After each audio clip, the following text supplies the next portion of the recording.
Oye País, buenas noches, oye País, yo soy Rudy González, qué bueno que me acompañan en esta hora, como cada noche aquí por Color Visión.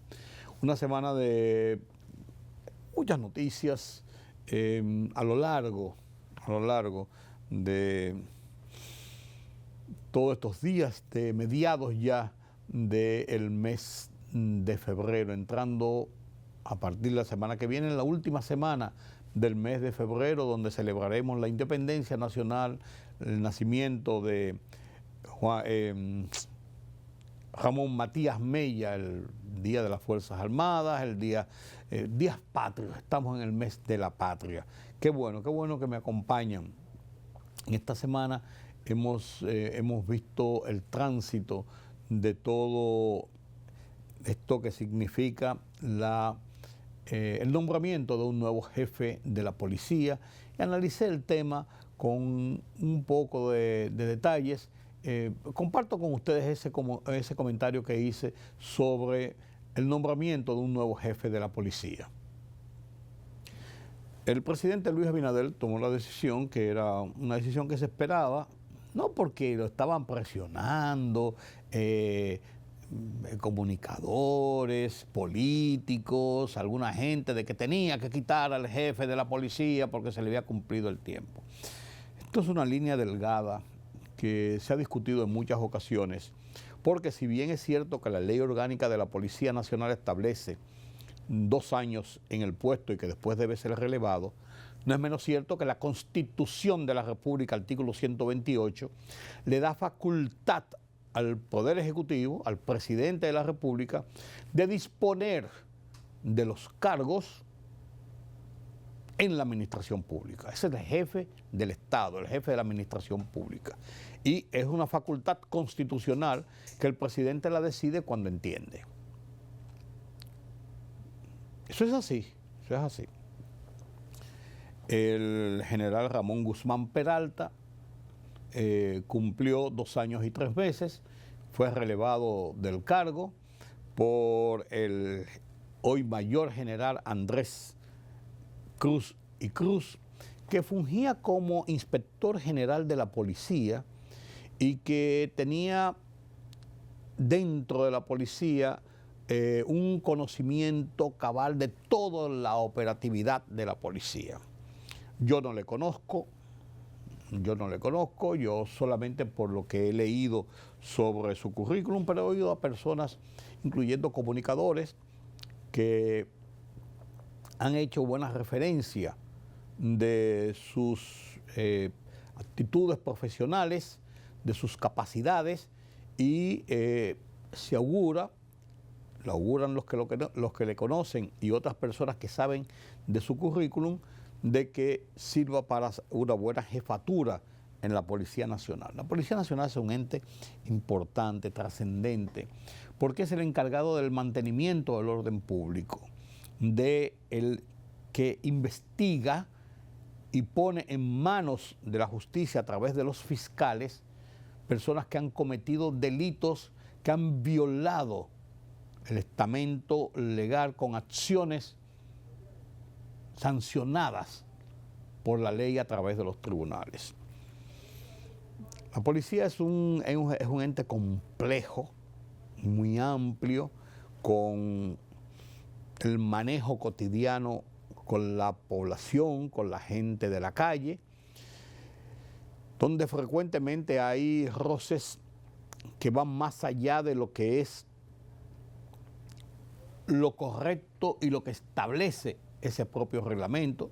Son hombres, son dominicanos, no vienen de Marte, ni vienen de Suecia, con virtudes y defectos, pero en sentido general nosotros tenemos una policía buena en investigación, que resuelve los casos a los que les cae atrás, tarde o temprano, a veces con métodos rudimentarios y no del todo dentro del estamento del respeto de los derechos de los demás, pero de que concluye los casos, los concluye.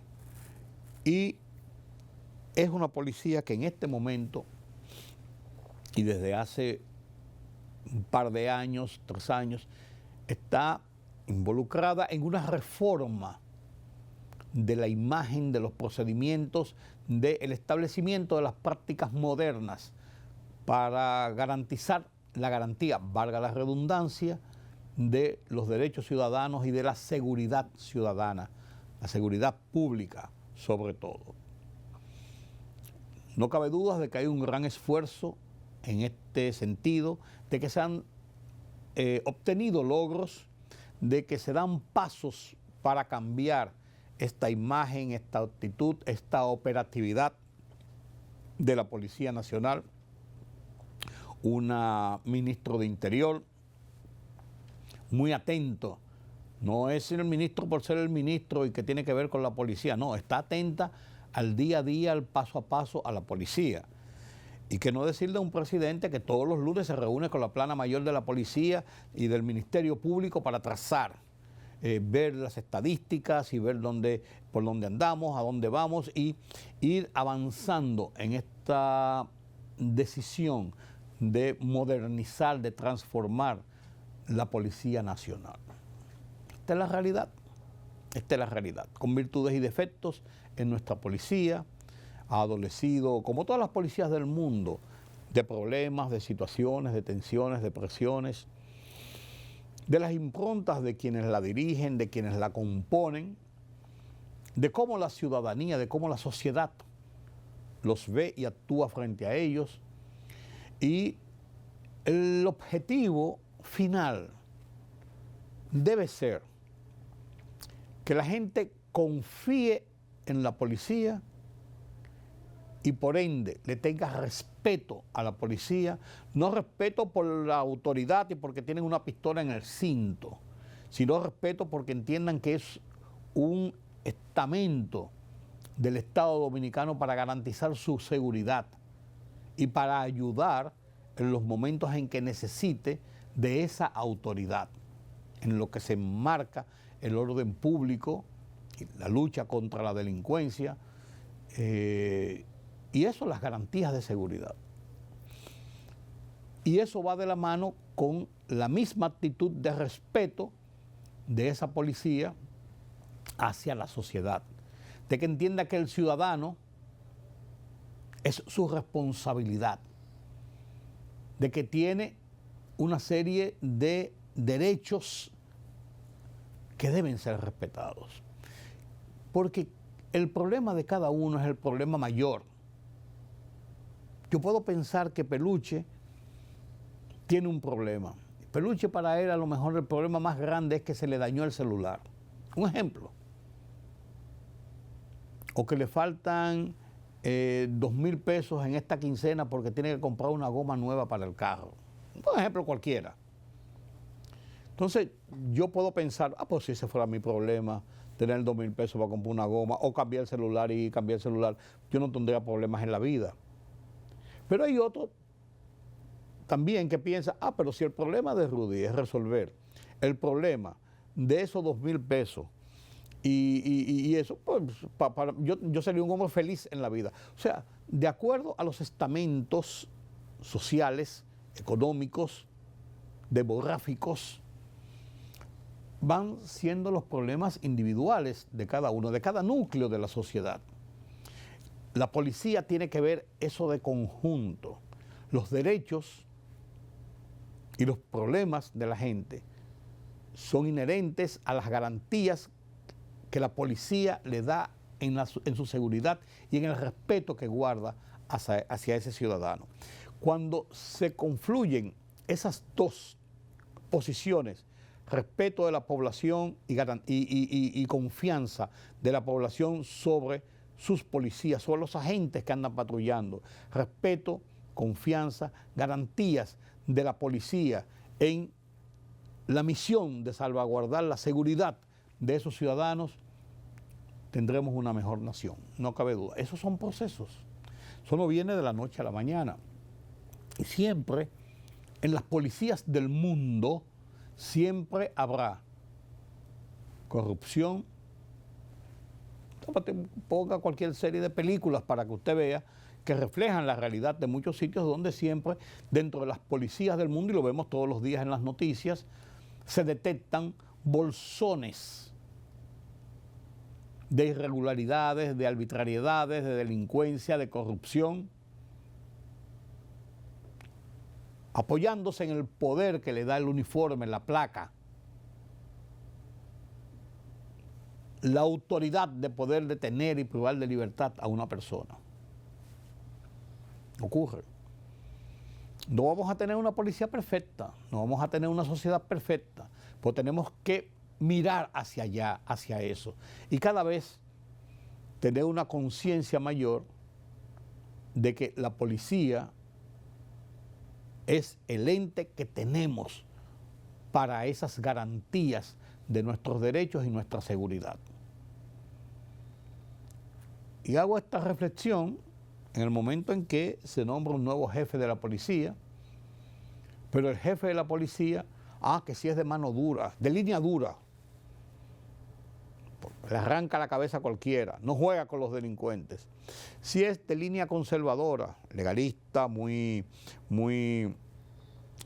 apegado a que no se violenten las leyes, a los derechos humanos, a todo esto. Entonces tiene que haber combinaciones, porque delincuencia siempre habrá. Violencia callejera, violencia doméstica, violencia de los grupos que se estructuran y se organizan para robar, para matar, para delinquir, siempre habrá, en todas las sociedades del mundo. Niveles aquí, niveles allá, acciones aquí, acciones allá, pero siempre habrá. ¿Cómo la sociedad va ganando las garantías para enfrentar esa situación? Ahí es que está el kit de una jefatura policial, que trace normas, que trace y que tenga un equilibrio para que esas garantías que demanda la población sean eficaces, se concreten, concomitantemente con las garantías de respeto que debe tener y de confianza que debe tener la sociedad hacia los uniformados. Mi columna de esta semana en Listín Diario la dediqué a este tema de persecución de estos grupos que se autodenominan nacionalistas y que dicen tener el poder del pueblo para erradicar a los indocumentados, a los ilegales, especialmente a los haitianos. Tema que tiene sus bemoles, por así decirlo. Mi columna de esta semana se titula Inmigración y Populismo, hablando sobre este tema. Lo comparto con ustedes a continuación.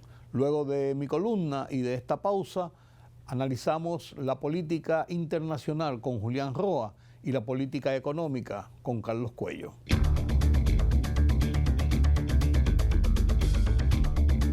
El Estado, el gobierno dominicano, ha dado suficientes muestras de su decisión de poner control a la inmigración ilegal de haitianos.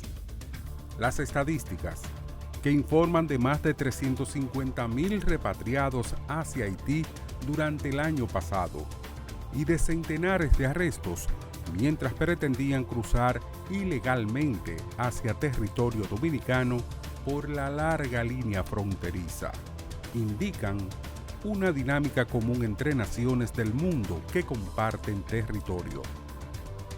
El control de la inmigración ilegal de haitianos es un tema de Estado, y así lo ha asumido el presidente Luis Abinader y la cúpula del liderazgo político nacional en un acuerdo histórico entre gobierno, oposición, sociedad que ha convocado lo más graneado de los poderes fácticos. La Dirección de Migración, nadando en aguas turbulentas y pisando terreno minado, ha hecho su trabajo, procurando evitar situaciones enojosas contra los derechos de los inmigrantes intervenidos. Un vigilante observatorio independiente ha certificado esos esfuerzos desplegados en el cumplimiento del deber nacional. De ahí entonces que es inaceptable que grupúsculos que se atribuyen una representación nacional que no tienen ni que nadie les ha otorgado, amenacen y pretendan actuar incluso con violencia contra bolsones de haitianos instalados en barrios de la ciudad. Los nacionalistas, a ultranza, se creen con ese derecho y lo practican incluso por encima de las advertencias de las autoridades. Esos grupúsculos llegan al extremo de acusar de pro-haitianos como estigma a los que no comulgan con la persecución brutal, la violencia, las acciones de xenofobia que pretenden. Es obligación de las autoridades, de la sociedad, por tanto, frenar y evitar los actos de barbarie que pregonan esos populistas que pretenden ganar fama a expensas del dolor ajeno.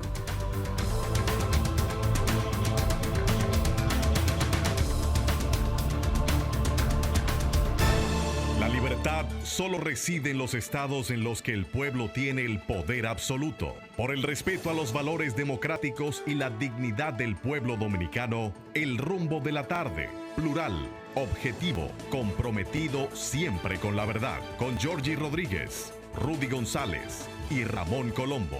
Los poderosos ya están en el aire.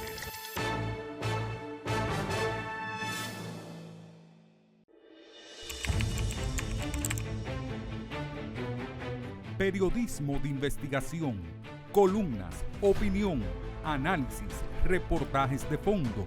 Hora por hora, una completa plataforma multimedia. Periodismo con valor. Noticias horaporhora.com.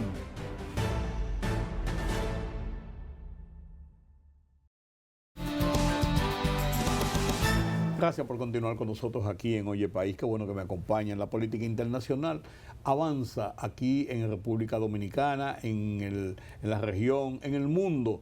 Y digo que avanza desde aquí porque nosotros somos referentes, pero también nosotros somos compromisarios, pero también nosotros somos dolientes o gananciosos de lo que ocurre en nuestro entorno y en el mundo. El mundo está intercomunicado.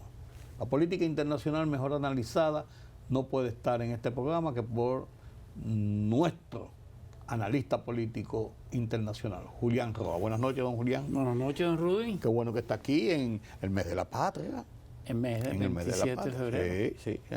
Termina el 9 de marzo. El 9 de marzo. Con el nacimiento del Patricio No, Sánchez. con mi cumpleaños. Yo cumplo año el 9 de marzo. Otro Patricio. Excusa. No, después me sacan del Panteón Nacional.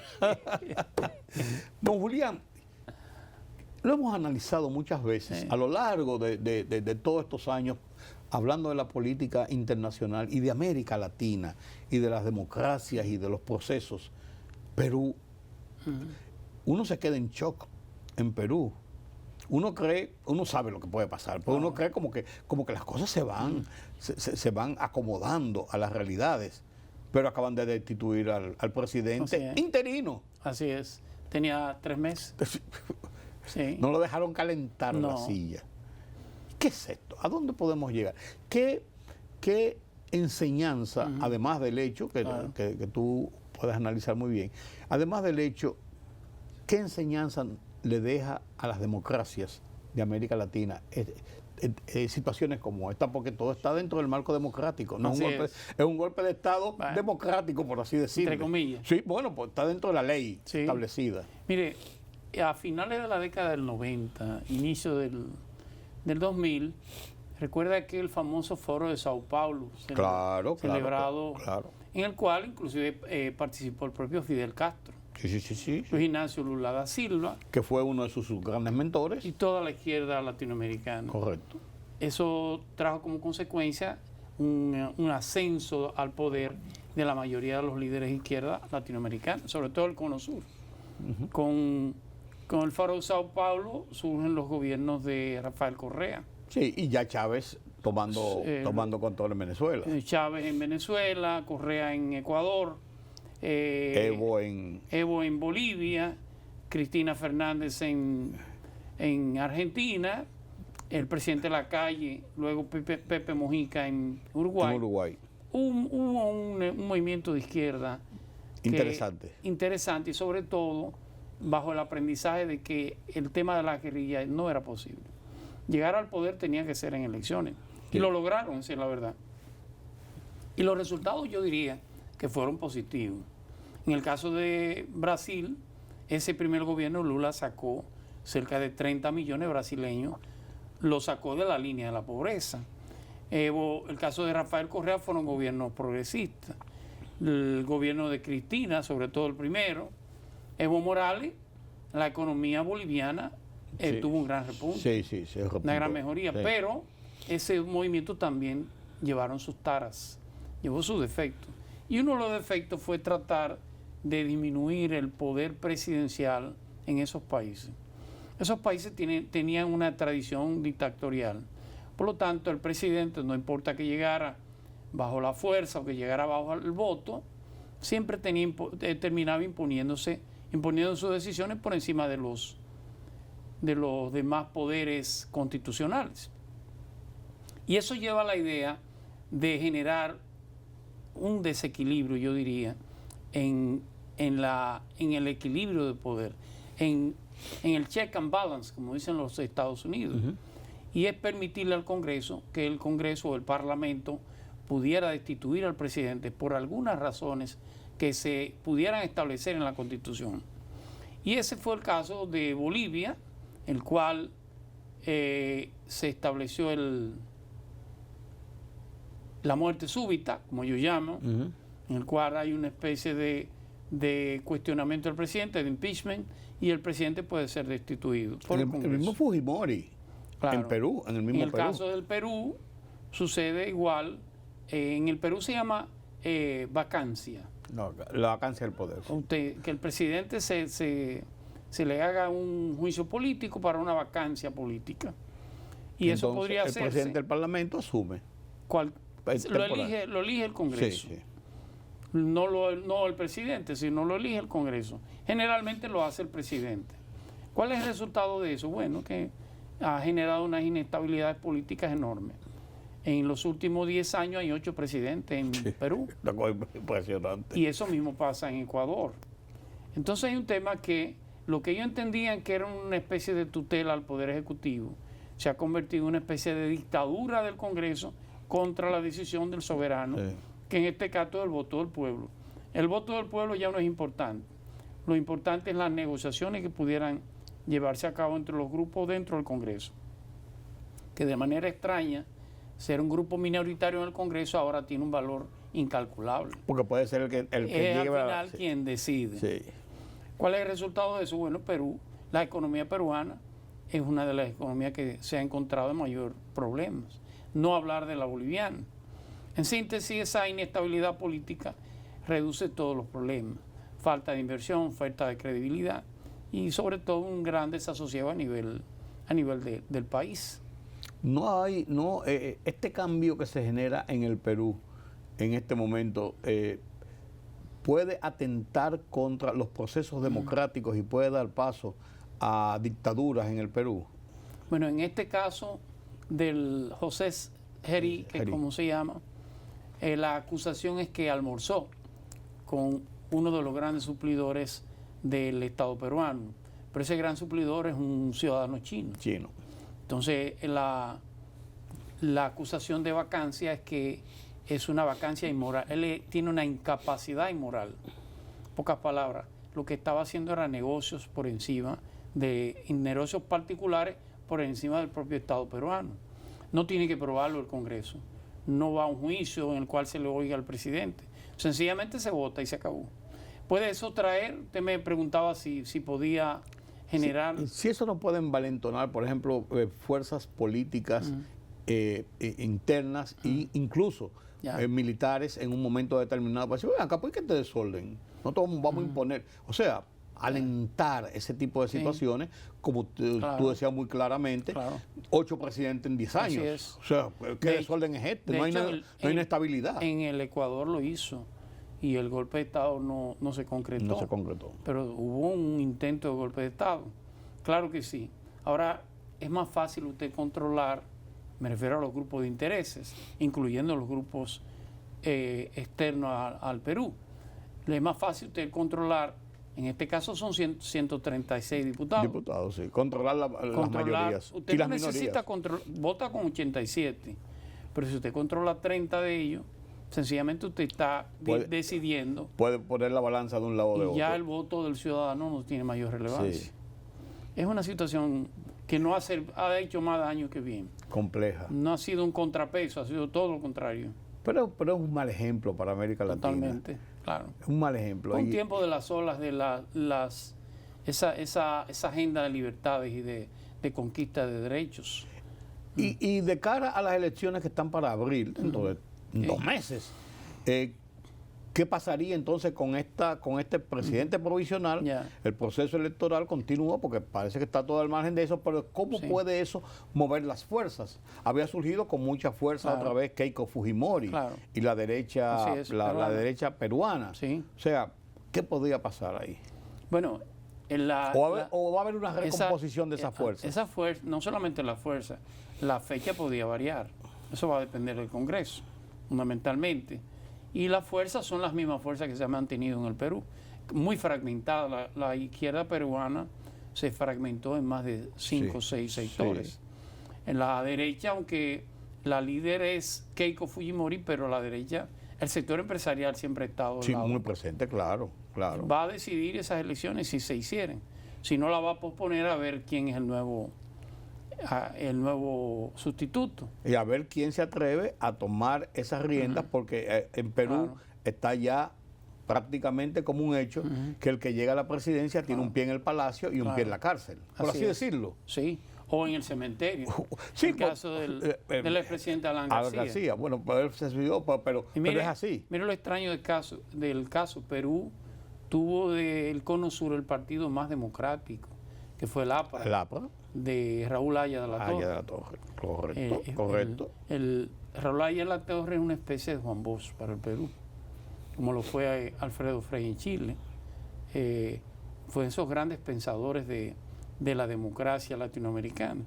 Ver al Perú en esta situación es una especie como de pantomima. Sí, lo que uno ve después de con Chávez y un Rómulo Betancourt. Exactamente. Es Para igual. hacer ese O paralelismo. esta Delcy Rodríguez contra un Rómulo Betancourt o un Rómulo Gallego, ni Claro, pensarlo. por Dios, Pero son los tiempos. Esas son las realidades. Otra realidad es Cuba. Eso va como de manera en peor. Y yo veía y hacía un comentario con algunos amigos y yo decía, la gente se queja de Donald Trump Sí. y las improntas de Donald Trump, pero los resultados de Donald Trump también hay que verlo en ese contexto, porque ver a Cuba hablando envalentonada en su revolución y todo, pues diciendo que abre conversaciones con los Estados Unidos para que aflojen, para que esto, parecía como un imposible todavía. Cuba es una especie de Numancia. Numancia fue un pueblo español, el cual Roma desafió a Roma, al imperio romano. Sí. Y Roma, como un castigo a Numancia, cerró Numancia. Nadie entra y nadie No sale. sale. O se rinden o se entregan. O se rinden o se rinden. se mueren. Sí. Bueno, pues el pueblo de Numancia decidió algo que en la historia de la humanidad es una de las tragedias mayores. Cada padre mató a sus hijos Sí. y cada madre mató a sus hijas. Entonces, antes de rendirse ante Roma, prefirieron suicidarse. Cuba es una especie de la Numancia caribeña, lo cual, por supuesto, ningún latinoamericano quiere ver una tragedia de ese nivel.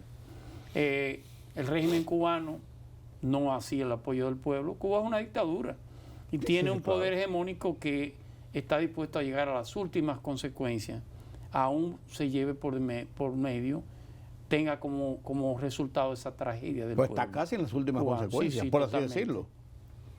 Pero ellos resisten, porque no es lo mismo ser un dirigente del Comité Central cubano, son dirigentes del Politburó Político cubano, que ser un ciudadano cualquiera.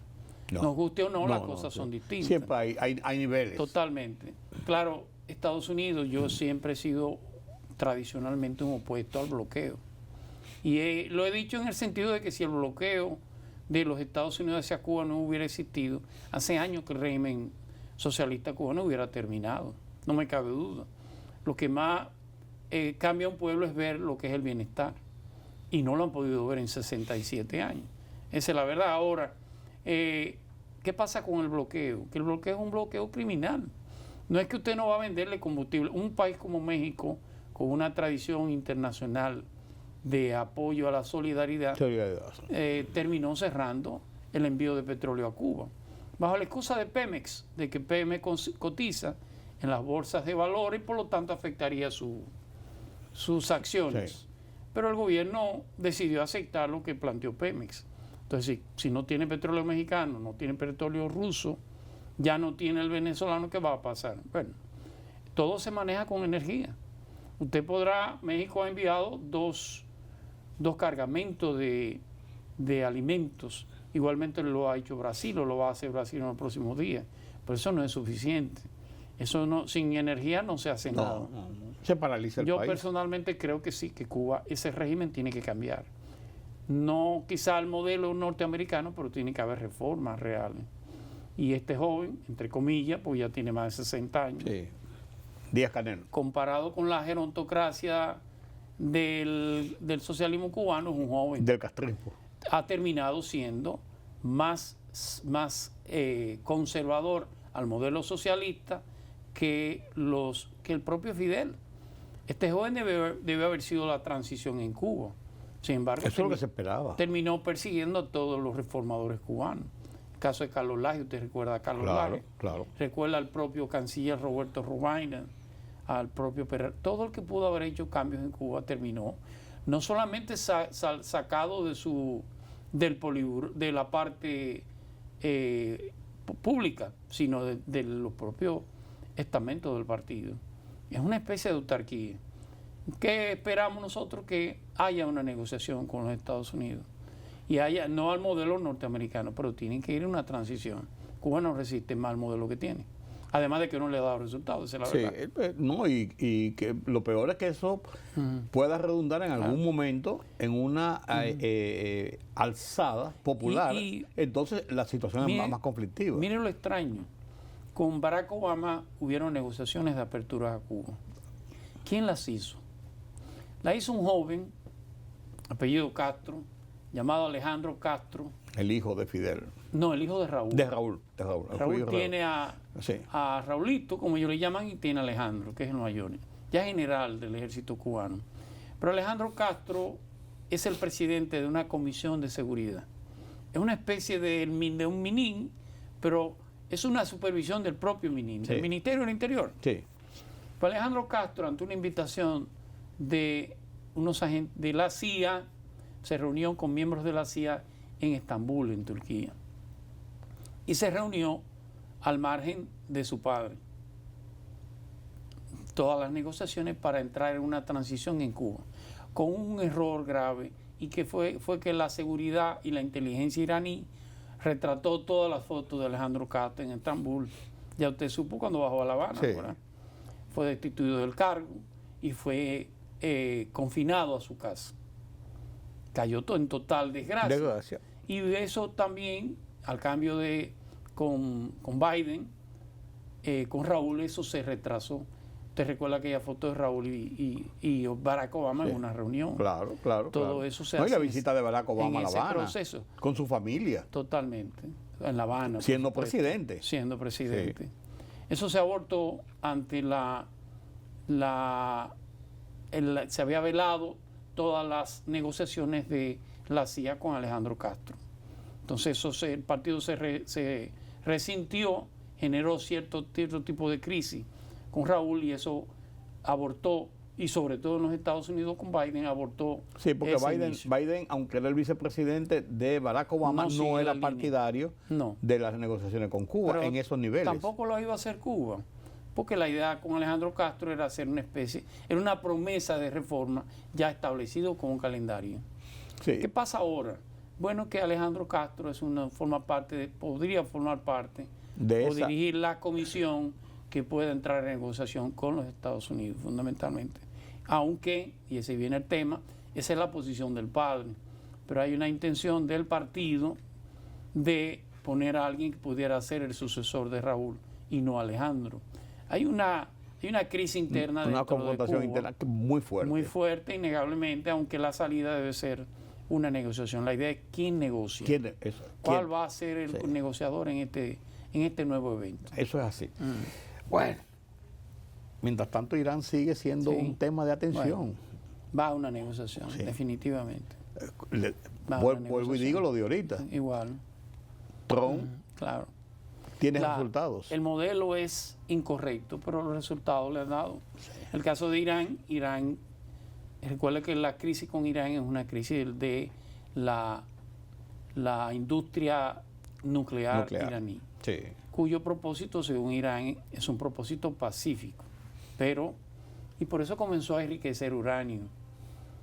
La diferencia está en que el uranio tiene el enriquecimiento tiene un porcentaje.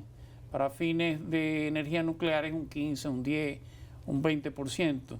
Por encima de ahí, Para el bomba objetivo es atómica otro. es Y otra la cosa. Comisión Nuclear de Naciones Unidas advirtió que el enriquecimiento de uranio sobrepasaba el 70%.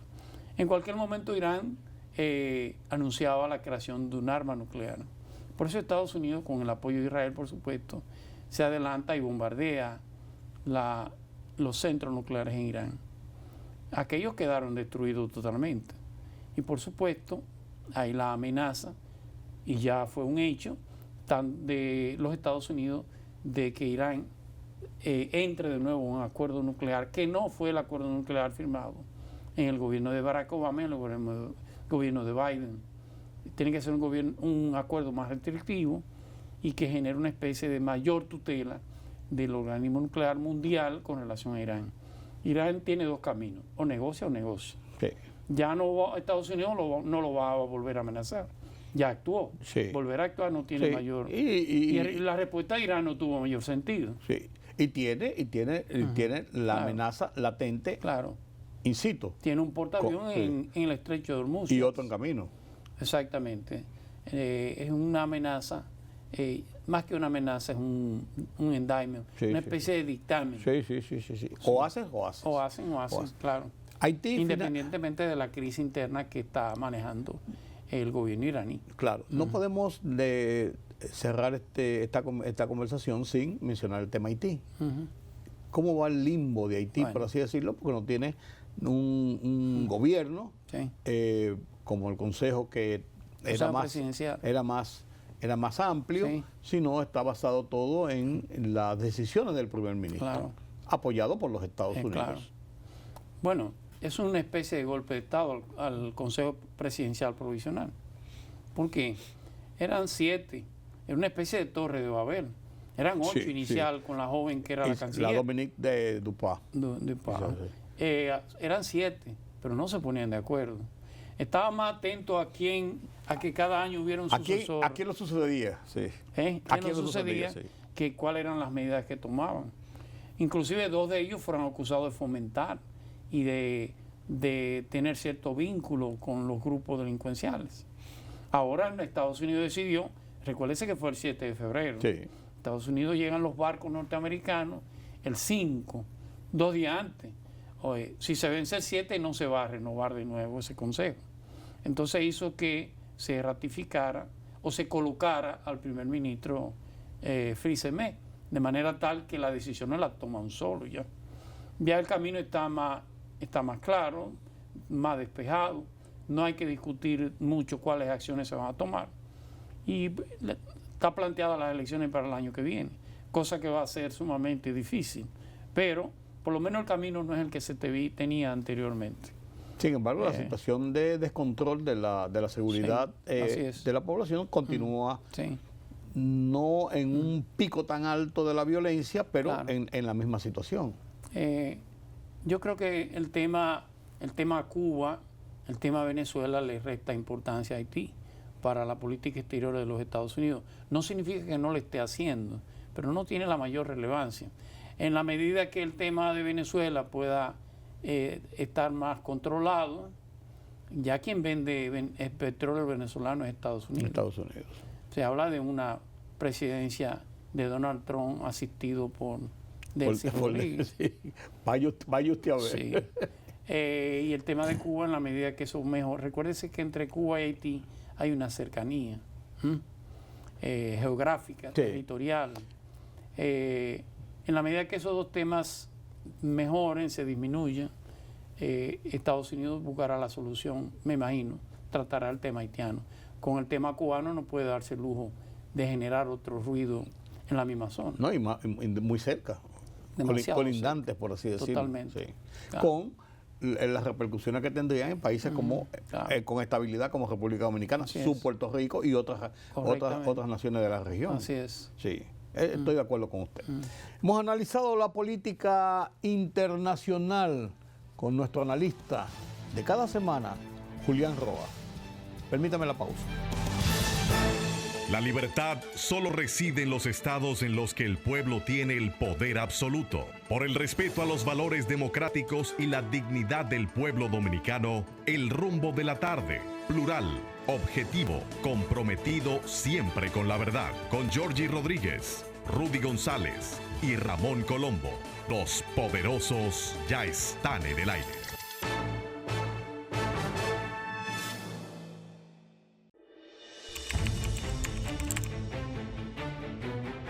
Periodismo de investigación, columnas, opinión, análisis, reportajes de fondo. Hora por hora, una completa plataforma multimedia. Periodismo con valor. Noticias horaporhora.com.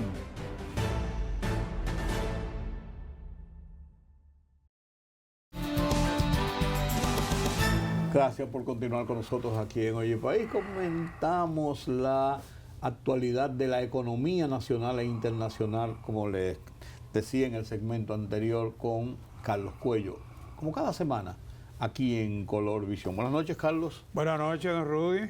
Esta semana ya avanzamos segundo mes. Un mes corto.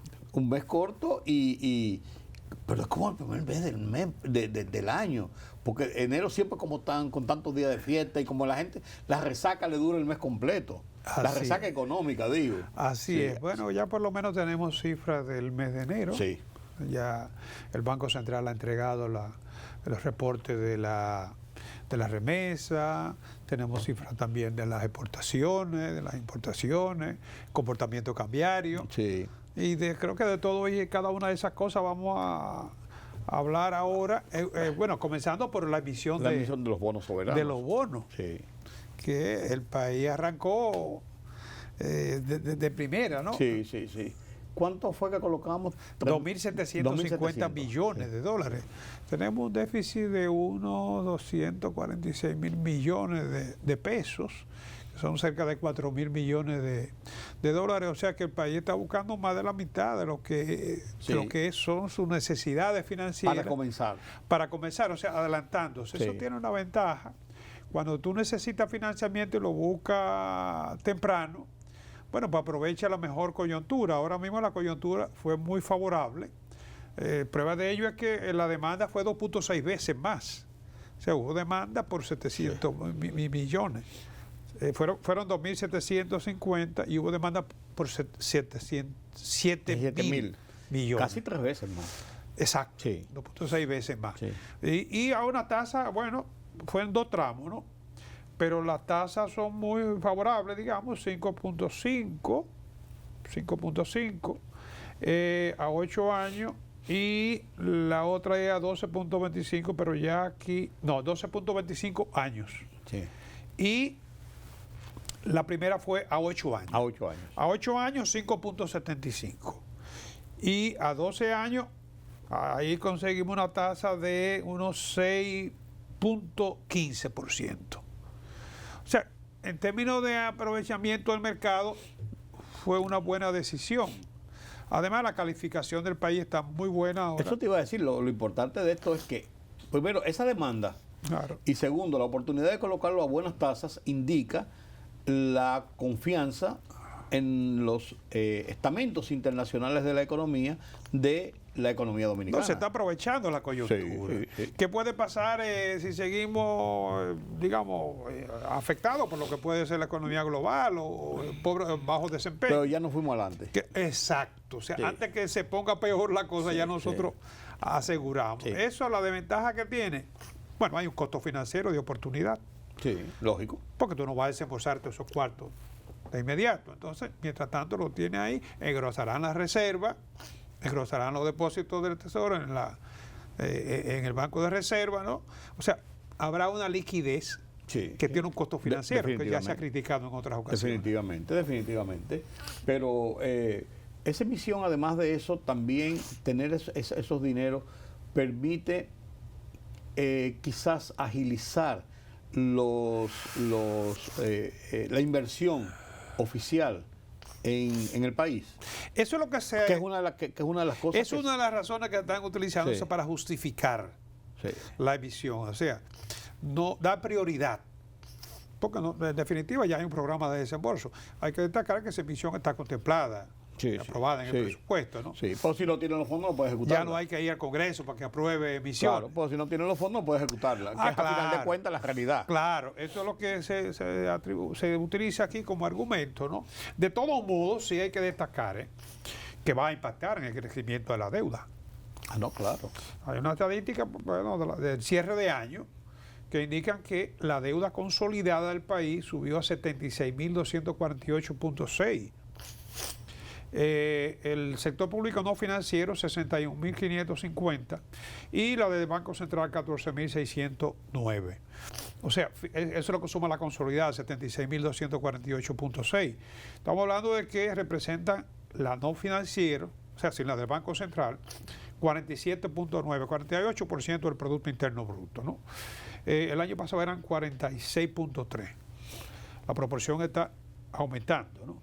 Claro, el PBI creció por debajo, la tasa de crecimiento, que el crecimiento que lleva la deuda, ¿no? Y la del Banco Central, 11.4%. En conjunto, las dos suman el 59.4% del PBI. Hemos estado más alto, ¿eh? Para la pandemia llegamos al 70%, porque el producto se cayó, se desplomó también, Sí, ¿no? sí, sí.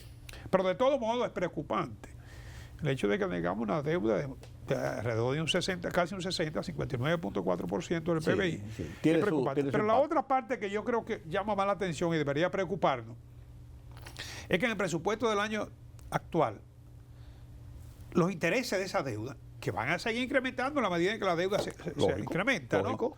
¿no? No vamos a decir que estos 2.700 se van a sumar automáticamente a la deuda, porque ahí hay reenganche también, Sí, lo sí, sabemos, sí, que el sí, país está sí, cogiendo prestado para ponerse al día, por eso mantiene, digamos que el buen nombre crediticio. Pero se va a requerir 26.2% de los ingresos tributarios de este año, para cubrir nada ese- más para pagar los intereses. O sea, casi el 4%, Sí. y ya está rivalizando con la partida de educación. Que es la más alta en el presupuesto. No solamente es alta, sino que está comprometido. O sea, tú estás forzado a carabina. Es una carga fija que tú tienes. ahí. Sí, definitivamente. Bueno, pero mientras tanto, Casi la mitad del presupuesto. sí, casi la mitad. Bueno, Sí, aproximadamente la mitad entre los dos. sí. Pero mientras tanto, las exportaciones siguen teniendo un buen comportamiento versus las importaciones incluso. Así es. Mira, las exportaciones de régimen nacional, o sea, sin la zona franca, el año pasado, en Las este zonas primer francas mes, son el 50 y tantos. fueron 516 billones este año, pero el crecimiento sí fue de un 50% 50 más o aproximadamente. menos, sí. Pero fíjate que aquí, en enero de 26, el crecimiento fue de un 30.2 en comparación con el año pasado. O sea, 516.1 contra 396.33. O sea, un crecimiento de un 30.2. En términos absolutos, el aumento fue de 119.72 millones de dólares, ¿no? Una expansión que evidencia, obviamente, el dinamismo del sector al inicio del año, ¿no? Los metales, ¿no?, es el renglón que concentró el 59.2% del total. Principalmente el oro. Óyeme, del total de 305.96, la tasa de crecimiento interanual sería de 72.3 y el oro y La Plata aportaron el 50% claro. de las exportaciones nacionales. Sí. La mitad, ¿eh? Sí. Y aquí hay un factor precio. Sí. Que ha ido bajando un poco después del boom que tuvo, que sobrepasó. Pero como quiera, eso te iba a decir, pero como quiera Va a quedar están complicado. en unos niveles. Fíjate que las exportaciones nacionales fuera de los metales, ¿no? Y de entre los metales el oro es más del 80%, ¿no? Cayeron en 4%. Sí. O sea que este crecimiento hay que estar consciente que es una coyuntura, ¿eh? Y el sostenimiento sigue siendo el oro. Exacto. Sí. El año pasado las exportaciones mineras fueron 2.500 dólares. Sí. Millones de dólares. Las exportaciones dominicanas a Haití superaron los 103.9 millones. O sea, fíjate que de 500, más del 20% fue a Haití. Más del 20%. Sí. Y eso, claro, las nacionales se representan en el caso de Haití el 76%. El resto son zona franca, que ya es más marginal hasta cierto punto, ¿no? Sin embargo, las importaciones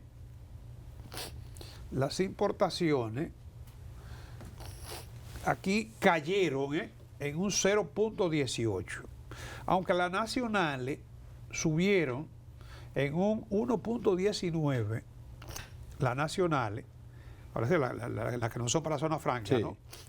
Pero las de zona franca cayeron en un 2.18%. O sea, cayeron las exportaciones de zona franca ligeramente y cayeron las importaciones también. Correcto. De hecho, el porcentaje de participación de la zona franca ahora mismo, para el mes de enero, está en un 50%. Era de más de un 60%. Más de un 60%. Pero es porque las importaciones han crecido considerablemente, ¿no?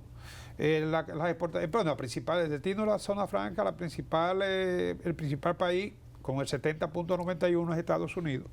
Y aún las exportaciones de Estados Unidos cayeron, las de zona franca, cayeron en un 8.6%, ¿no? O sea que como primer mes, digamos que hemos tenido un buen arranque.